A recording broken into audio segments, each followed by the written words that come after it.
Alors le Ségur de santé a permis quelques avancées pour le personnel soignant notamment, mais pas que.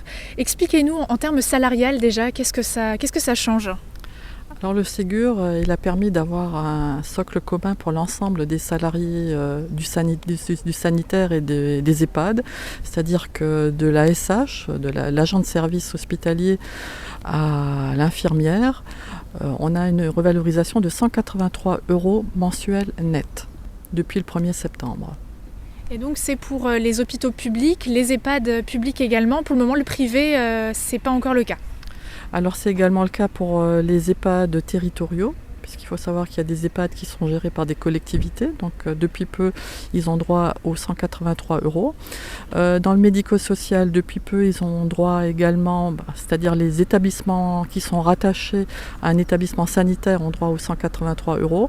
Par contre, au 1er mars prochain, commenceront les négociations pour les établissements autonomes.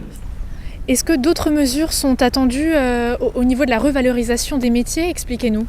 Tout à fait. Et effectivement, le Ségur aussi a mis en exergue qu'il fallait revaloriser les grilles indiciaires des soignants.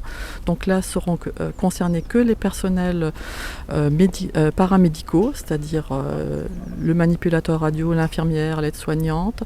Par contre, les personnels techniques comme les ouvriers ou les secrétaires ou les adjoints administratifs ne sont pas concernés par cette revalorisation à ce jour. Mais nous espérons bien que dans un futur proche, on revalorisera également ces catégories professionnelles.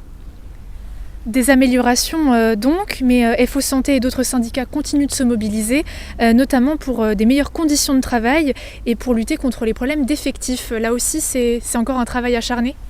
Effectivement, c'est un gros souci puisque le Ségur nous a promis 15 000 postes, donc 7 500 existants déjà et 7 500 à pourvoir.